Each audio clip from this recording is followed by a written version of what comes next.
Hello and welcome to Consciously Awesome Living here on Soulivity TV. I hope you are having an amazing day, and I'm so glad you're here with me because I'm really looking forward to talking to all of you. I have had something going on in my mind for the last several days, and I just want to share it because I think that so many of you who listen are going to really relate to this. And it fits in so nicely with Solivity's motto of passion, purpose, living. And so here's what I'm talking about. It all starts with Van Gogh. I went to see Beyond Van Gogh a few days ago. Now, it was actually the second time that I saw this exhibit. Now, if you don't know what that is, first of all, Van Gogh is one of the famous post-impressional artists. And so you might, if you recognize the Starry Night or the sunflowers, that's Van Gogh. And if you haven't seen it on social media, because I know the algorithm, some people are seeing it all the time, some people aren't, but there's this exhibit that's been going around the United States, at least. I'm not sure if it's in other countries yet. And it's like an immersion into Van Gogh, where between the art that we can do now with computer generated visuals, as far as projections, and then of course the art of Van Gogh, you get to step into the world of his paintings. Now, when I was in Seattle, not only that's when I saw it the first time, because the exhibits were a little bit different in each of the places that I saw it. It was such an incredible meditative experience for me. I went alone and I started to learn about Van Gogh, that things that I hadn't really thought of before. I don't know if you do know Van Gogh a little bit, you might recognize him as the one that they say he cut off his own ear and he committed suicide and he lived this difficult life. And that's part of what I've been obsessing about as we think about this. But let me just keep going to when I was in the experience of this. They project his images all around these big screens, and you sit in it, in the center of it. And in one of them we stood in the other. Even that, the different in perspective between being on the floor looking up at these or standing in them was so amazingly different in experience. But as I was learning more about him, and this time going through and listening, reading the quotes of his, and one of them was talking about how he didn't feel like a success in society. I couldn't find the quote when I got home to give you the exact quote, but it was like, in the way of business, I'm not a success, but I have to follow my passion, and that's what I'm good at, kind of. It's a really crude remembrance of that quote, but that piece of it is one of the things that stood with me, because when you learn about him and then looking at so many other people who have influenced our lives so incredibly, impactfully for thousands of years, because it was in the, or hundreds of years, um, then we come to understand that their lives, they weren't even known very well when they were alive.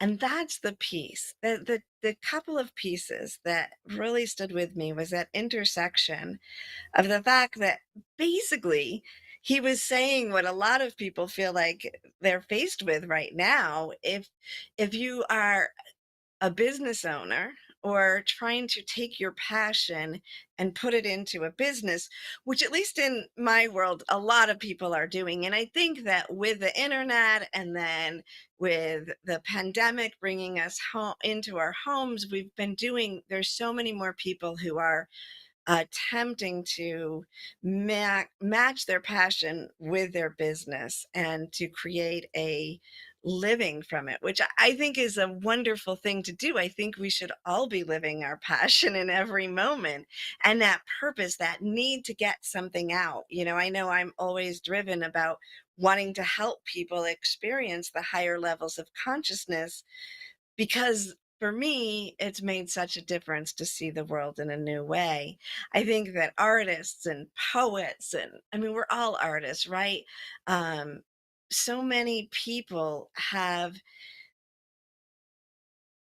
formed what we see as the standard of art and poetry and writing. And we're comparing ourselves to them on some level, right? I want to be a success, and we're putting our own success ideals of what our society deems successful right now into this desire to follow our passion. And I think there can be a conflict a lot of times with that. So that piece has been stirring around inside of me. And let me tell you a little bit more about what I know about Van Gogh now. Um, that I've gone to these exhibits and then did a little more looking into it. But he only sold one painting while he was alive. He has over 1,000 paintings that he did in 10 years. I think they calculated it, and that meant that he did 4 paintings a week for this period of time.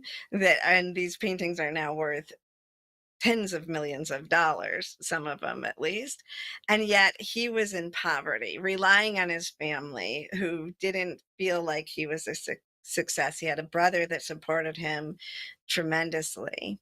And then we tell the story of him having been the one who basically, the tortured artist archetype that so many of us have, or a storyline that I know has continued on because I've worked with people as their mentor and their coach. I've worked with actors and artists and writers who continue to live in a sense of torturedness and a life of pain and torture, in part because they're afraid if they let go of that, their art will not exist anymore.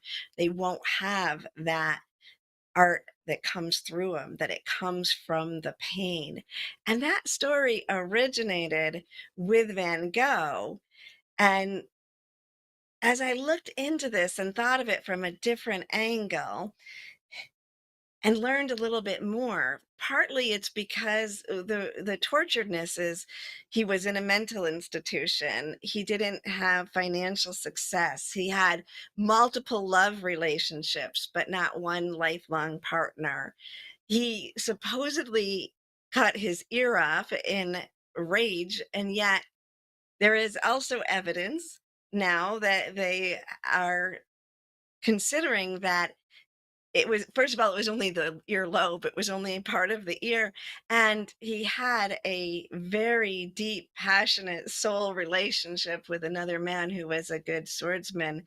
And the one idea right now is that he actually was in a fight, was the ear was sliced off by the other, and then to cover that up so that he wouldn't go to jail, they said that it was him that did it to himself. And then they also talk about him having committed suicide at 37 and how devastating this is. And that's part of this archetype that we've been living with. And it turns out there is also evidence that he was killed, that he was shot by someone else. And the evidence that goes along with the story of suicide actually doesn't fit. It's not all there. There's some gaps in that idea. So here we have this story of a man who was so tortured that he committed suicide and now is one of our greatest artists. And we as a humanity have artists and have carried on that sense of we need to constantly have a problem, constantly have devastation. It makes us better, that tortured energy. I mean, even Jesus was killed on a cross, right? Like that energy of the beautiful ones are tortured and they are not seen during their lifetime, and they um, have devastation. And I think that that story is something that we need to shift and that we can shift. And I want to talk about that today. But I also want to just point out that it's not just Van Gogh that did it. I just mentioned Jesus, has the story that of the crucifixion.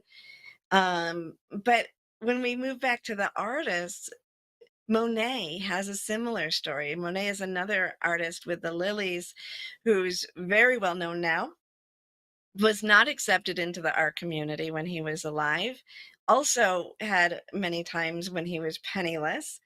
And his family wanted him to fit the norms of society. They wanted him to take over the grocery store, the greengrocers that they had as a family business. And they were upset that he refused to give up his art. In fact, he ended up in a war because he refused to give up his art. His father, who was in a position that could have gotten him out of the draft, said that he would only do that if Monet gave up his art, and he refused to do that, and therefore he served in a war. So all of these artists that we look at, and I think of Emily Dickinson, also known poet, Edgar Allan Poe, all of these people who followed their passion so deeply and with such reverence that they stepped outside of the norms of society.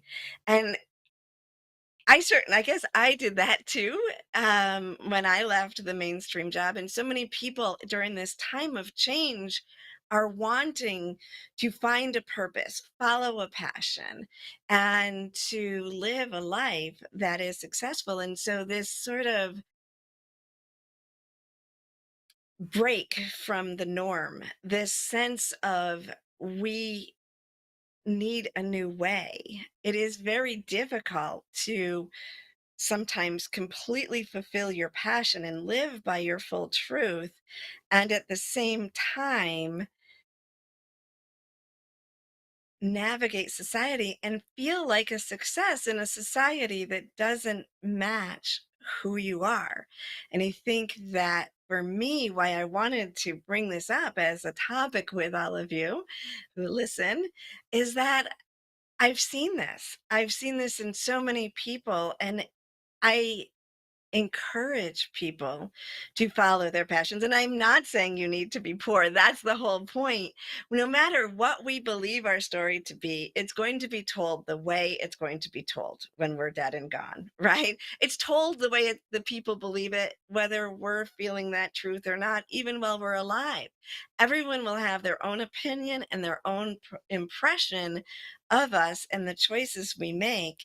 So if we go through life trying to please others and fit in, if that creates torment within us, if that doesn't feel right to us, then we're only hurting ourselves, and we're not gifting the world with what we feel we came for. And that can be simple. There is nothing wrong if Van Gogh wanted to follow his family business. He tried a lot of businesses actually and failed in those prior to the painting, and really without ever becoming successful in the earth terms at that time. But if you are someone who wants to follow a family business, or is very good at the business side of things, and that's your passion, that's amazing. And if it fits in with society, that's wonderful. I am not condemning that at all. In fact, when you look back at Van Gogh, his brother, who did fit into the business side of the art industry and in business in general, fit in, he is the one that often supported Vincent van Gogh.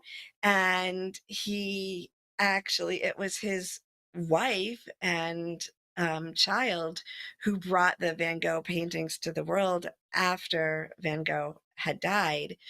So being in that structure, we have two choices, right? There's the people that fit in the structure and they can support the people who don't. if they choose to.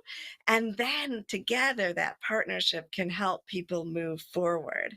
But if you are someone who is finding it difficult to fit in the world as it is, maybe consider changing not yourself, but the world, right? Following your own path and letting that impact the world, as so many of these have done. I'm going to really dive into that aspect of it with you as soon as we get back from this quick break.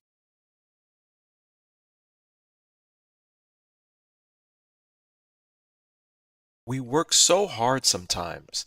Isn't it time for a break? Take a walk or enjoy nature or maybe a leap or a ride or even a dip. Spending time with a friend or some time alone. Whatever it is, always spend time growing and learning with a Soulivity weekend. Every Saturday at 10 a.m. Eastern, right here on Soulivity TV. Soulivity Magazine and Beyond Words Publishing want to remind you about the importance of continuing to follow public health guidelines to protect yourself, your loved ones, and your community. Please continue to wear a mask, wash your hands, and watch your distance. Please visit these sites for further information about how to stay safe from COVID-19 into the new year. Remember, love protects us.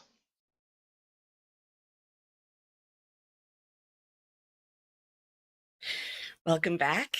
All right, so we are talking about all the, I think I just let you into my brain and all the swirling that's been going on in my head since visiting the Van Gogh exhibit recently. But we're talking about, you know, if we don't fit into the world, what do we do? Do we, some people have conflict moving into that space of just compromising in ways that keep them in the world and fitting in. It just doesn't work for them. So I want to quote something. So I came home from that exhibit, and I think it was later that day or the next day that I saw that The Marvelous Mrs. Maisel had just put up the beginning of season 4. I don't know if you have watched that, but it's about a comedian, a woman comedian, um, I think in the 50s, trying to make it. And so because spirit is always here telling us exactly what we need in the moment, I came home, I watched the show, and I have a quote that I want to read for you from this.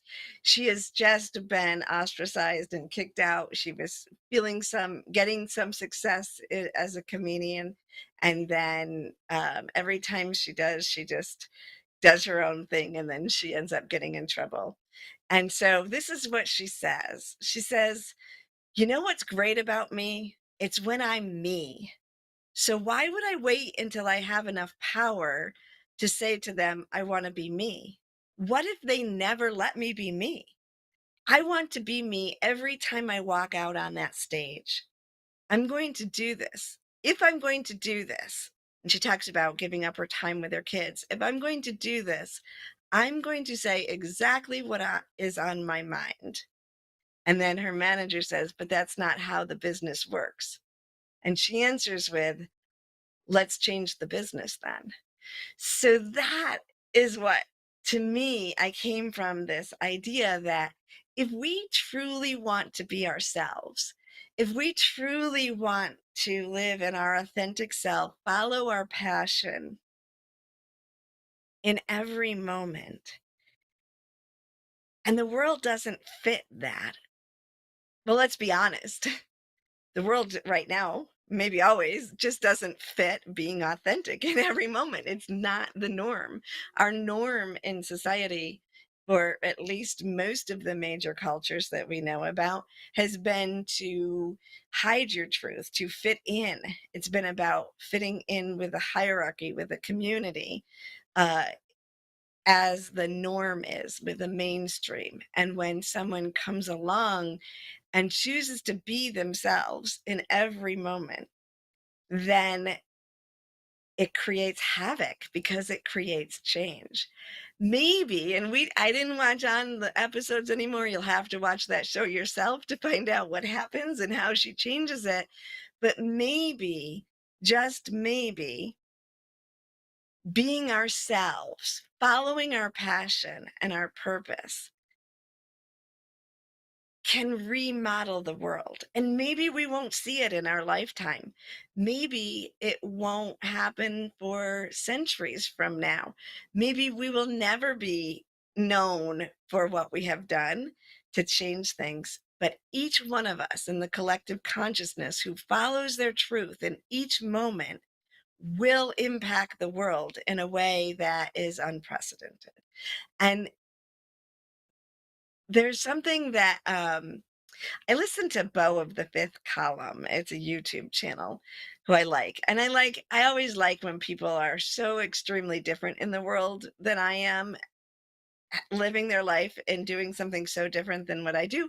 And yet, to me, so much the same, have the same perspective, have the same ideas, and approaching it from such a different way. But anyway, he always says, given enough time, we will evolve, because that's what happens. Evolution is evolution. And so when he's talking about politics or racism or suppression of any kind, he always falls back to, in a long enough timeline, the progressives will win. The people who are progressing, evolving, moving forward, pushing past the norm always win out. So if we can remember that, and remember that the collective of who we are, if we are collective, we are part of oneness, we are connected to everyone around the world, but not just in this moment, everyone who ever has been and everyone who ever will be. And we are a part of that evolution and that wholeness when we follow our truth in each moment and be true to ourselves to the best of our ability. And being true to yourself may not mean jumping off the mainstream. Being true to yourself and living on the edge financially may not be for you. And that's okay too. When I say this, and I'm talking about it springboarding off of the greats, right? The people who are well known, they didn't know that they were doing that at the time. They were just following their passion and their truth. Another quote that I saw with Van Gogh was that something to the effect that I could do without God, but I could not do without a power that is greater than me. And I think, to me, I interpreted it, I could do without the story that religion tells us, or the combination of God's perception, that can be reducing, but he doesn't care maybe exactly what it looks like, but something. There is a greater force.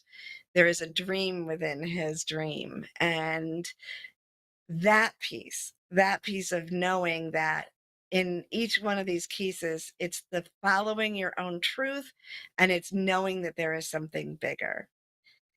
So to be unapologetically you, whatever that is, do what you love, and it doesn't have to be your money maker. If you love something, it's great if it's your career, and it's great if it's not. Just do it. Do the things you love, make them a priority in your life, and fulfill that passion within yourself, no matter what. I mean, you do you. If that's not you, don't do it. But my suggestion is follow that. And if your passion is to just sit and look at the stars at night, do that. It doesn't have to be grand, it just has to be yours. And then I was thinking about the people in each one of these cases that I was looking at, of people who struggled in life and then were able to, it ended up being known and considered one of the greatest of all time following their death. Each one of them had another person or two that supported them, who saw them, who held them, whether it was financially or with encouragement or love or food. I don't know what it was, but just that ability to honor their path. And so maybe if you're fitting in the mainstream more and you have the means, you support somebody that you believe in that other people aren't seeing. And that again can be with a compliment, a reminder. But you can do this. You can be authentic and you can be true. And together we can change the world. And remember, you do not control your narrative of how people view your life when it's over. So as much as you try to fit in, as much as you try to keep the image that you think is right to be projected into society, people are going to tell their stories and they're going to tell them their own way. There are so many letters that Van Gogh wrote that they've pulled most of the story about him from. And yet, even within that, there's an uncertainty of truth because it's still through the eyes of the people who read it before. So, do you let that speak for itself, whatever it is? And then I like to give you one more visual, one more um, tool, right? I talked to you before about my magic backpack that I give the people who take um, the Consciously Awesome Gnostic Adventure. So they have their tools to go along their journey. Well, we're going to take that backpack and we're going to pull out the violet flame. So imagine this beautiful, beautiful violet flame, multicolored shades of violet rising up. It's warm on the cold days, it's cool on the hot days. You can sit in it. You can imagine that you're sitting in it. You can imagine it filling your home.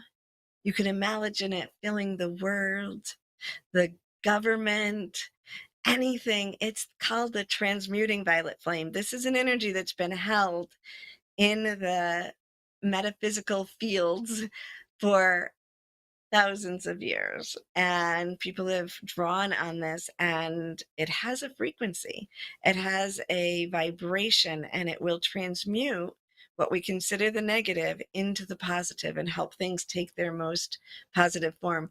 That is even a way to change our world, to make it fit you better, just by simply imagining that violet flame filling your space, filling the world, filling the internet, whatever it is. And if you really want to zap something, my dear friend used to say that he was using the violet flaminator and he would just throw it if you want to zap something and help it transmute. And you can just use these tools that we talk about, these higher connections, to fill you up on your path and lean on people. Lean on people and support people, because those two things will help us be ourselves authentically. And in that will allow us to change the world and remodel it to one that maybe in the next generations fits better. So take that with you. Let me know what your passions are. You can use the comments or write to me at SheilaApplegate.com is my website. You can send me an email. I want to know. I want to know how you're viewing the world and how that is supporting you and how you would like to be supported. And we can offer that up for each other. Have a beautiful day, and I will see you again next week.